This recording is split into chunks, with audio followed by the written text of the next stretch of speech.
Now, turning our attention to what's been happening in the state of Bengal, where a threatening poster was found outside the West Bengal residence of an Indian Army para-commando who's currently deployed in Jammu and Kashmir.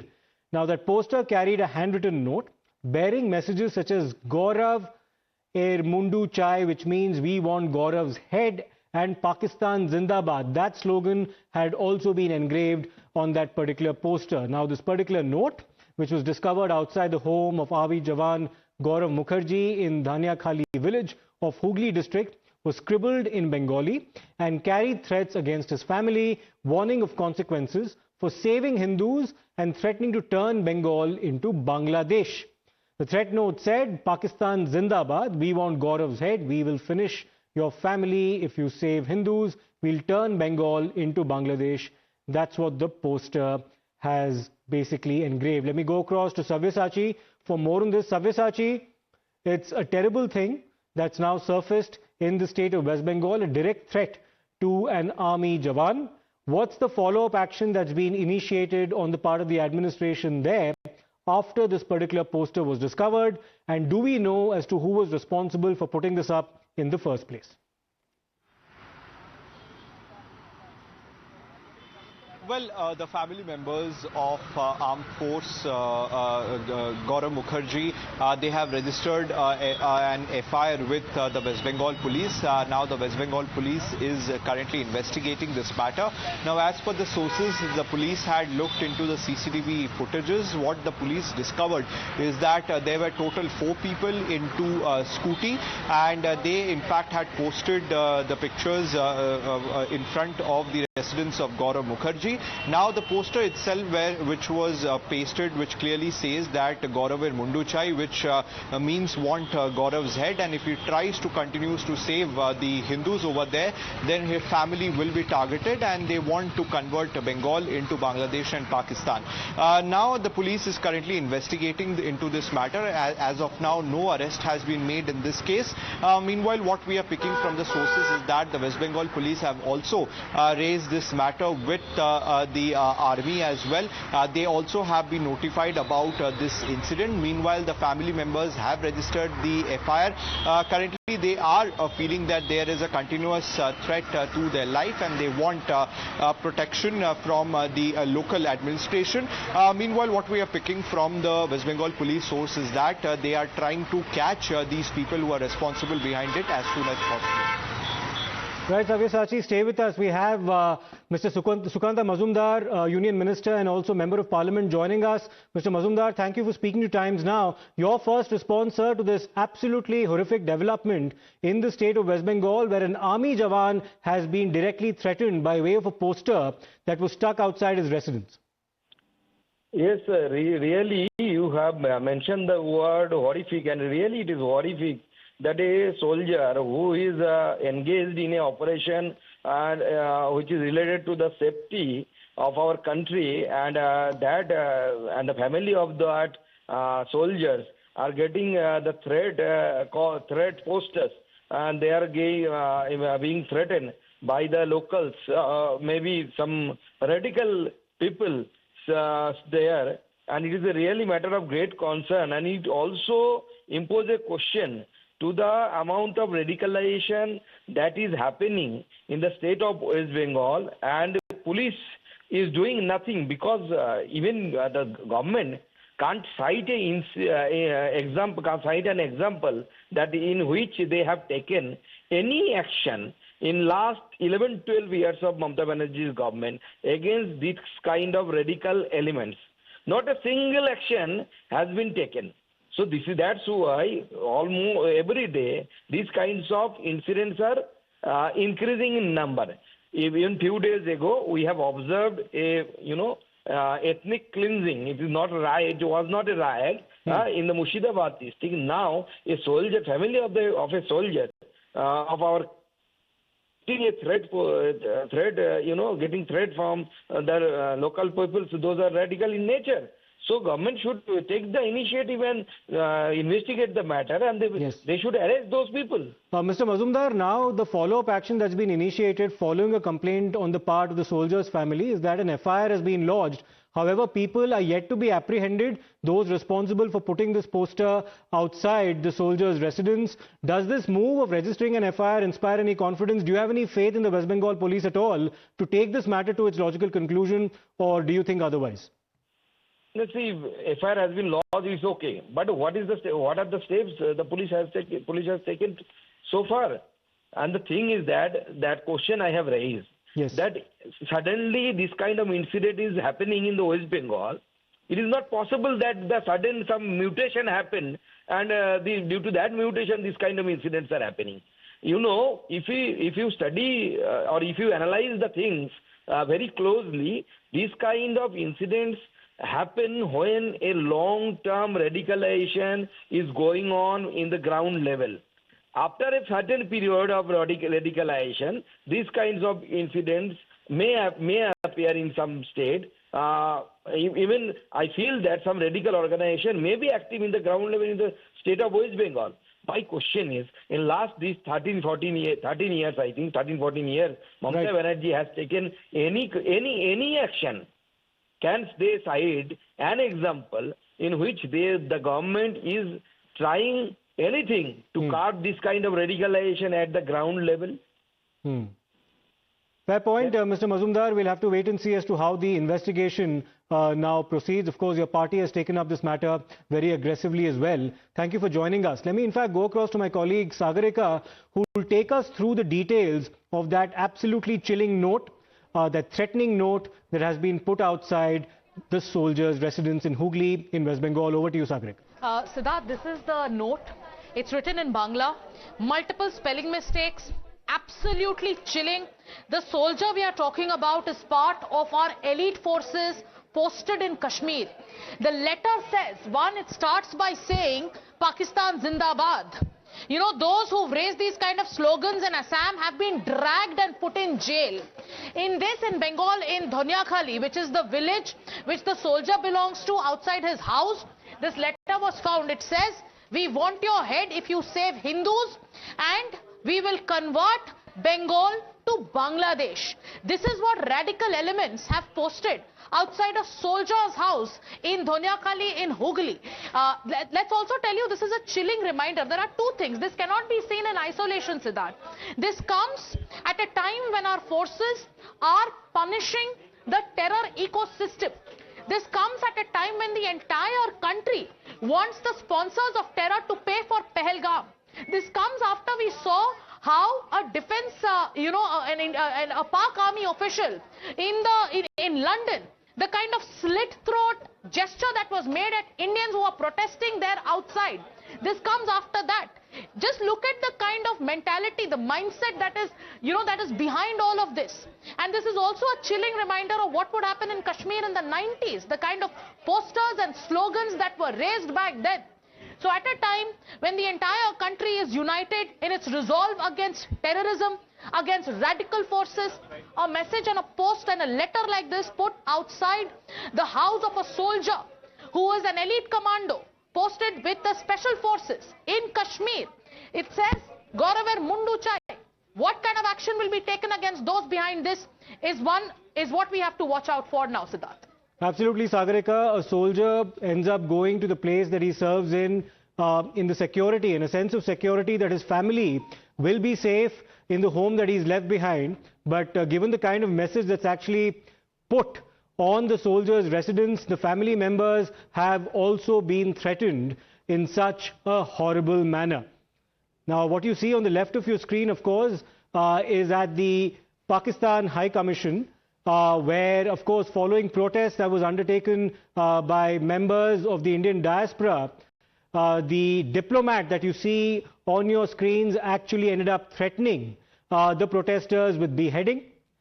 And you see a similar response now in that poster that's been put out outside a Jawan's residence serving in Kashmir. That residence, of course, is in Hooghly in West Bengal. And in the middle, you see that post that was put out by the Congress party that they were so embarrassed about eventually and had to delete without the Prime Minister's head saying Gayab.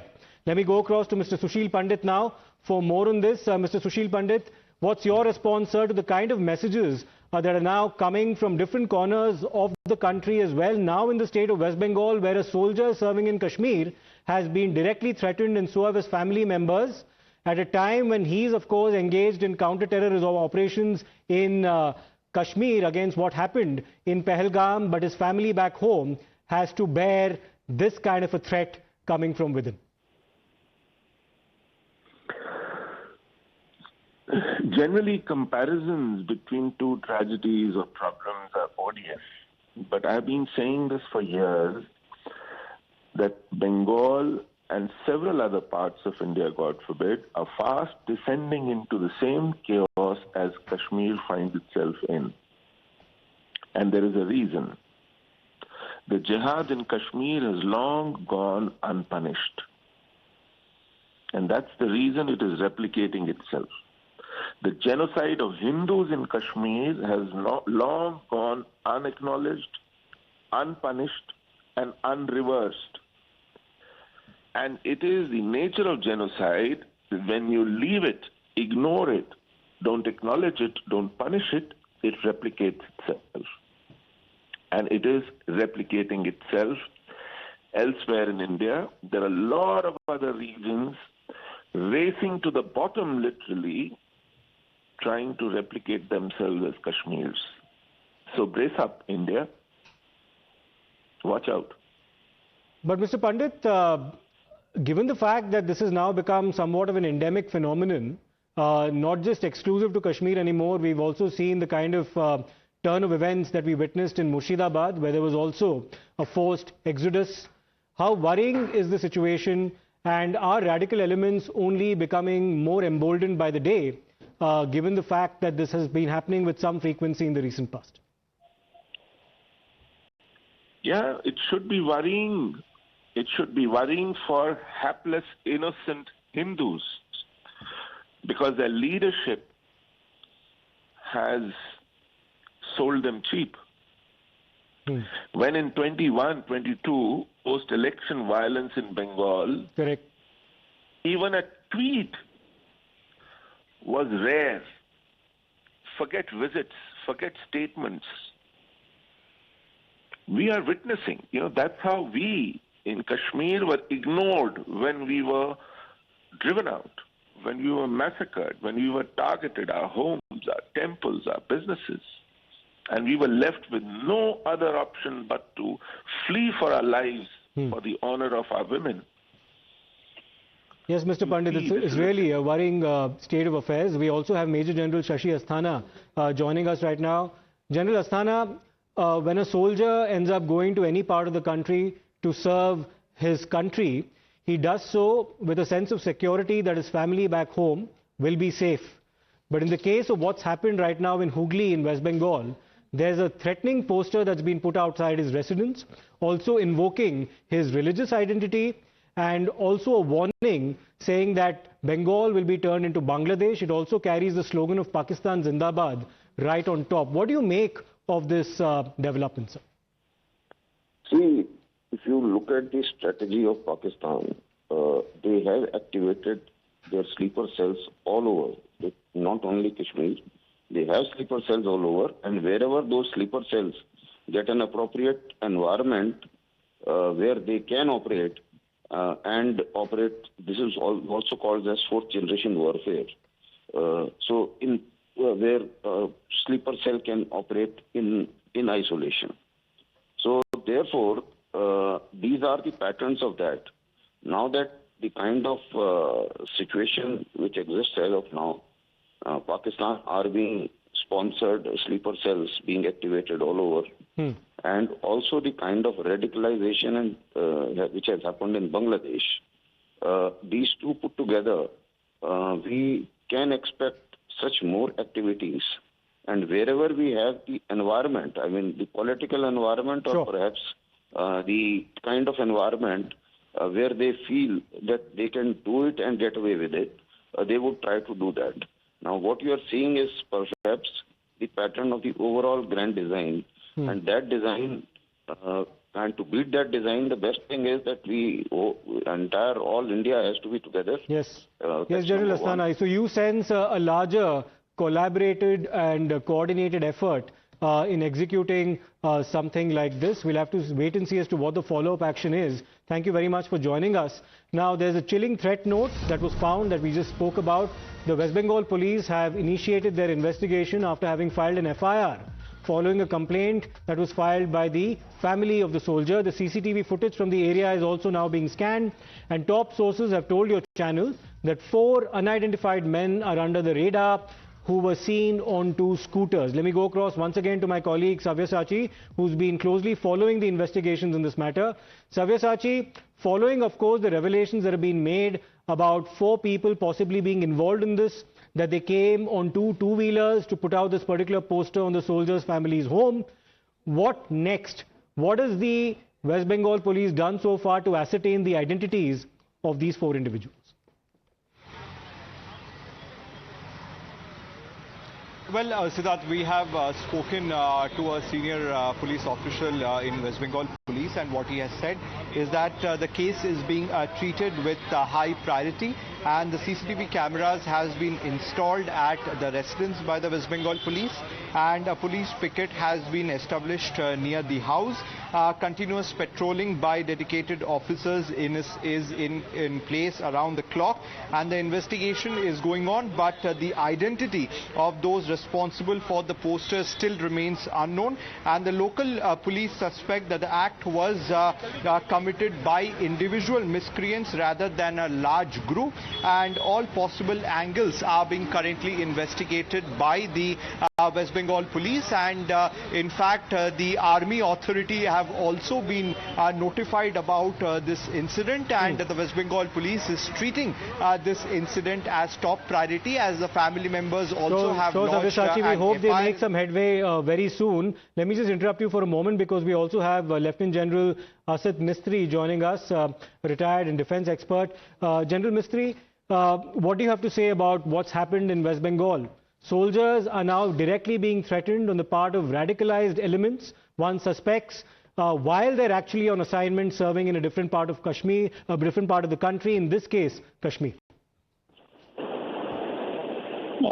Well, it's a very sad and unwelcome kind of development. We have not seen this kind of trend earlier. Hello? Yes, sir, we can hear you. Please go ahead, sir. Yeah. You know, earlier, some soldiers who belonged to J&K used to be targeted. The most famous case, if you remember, Lieutenant Umar Fayaz, who was killed while on leave. Now, he belonged to Kashmir. Similarly, some soldiers from the Territorial Army Home and Hearth Battalion, which are deployed in J&K, and these boys belong to largely Jammu and Kashmir, mainly Kashmir Valley itself, are on and off either threatened and sometimes even targeted. But this kind of a threat to a soldier in a state which is not affected by insurgency or terrorism is something new, and we need to guard against that. Security must be provided to soldiers so that they don't have to look over their shoulders, while they are performing their duties, whether at the line of control, borders, or in insurgency-prone areas. Right. Thank you. Thank you, General Mistry, for speaking to us about this. Now, more information about the threat note that was put out outside the soldiers' residence in Hooghly. It sparked a huge amount of outrage, but was the response on the part of the administration there too late? Now, top sources have told your channel that it took public pressure as well as outrage for the West Bengal police to swing into action in this matter. CCTV cameras were installed, and continuous patrolling is currently underway with round-the-clock deployment.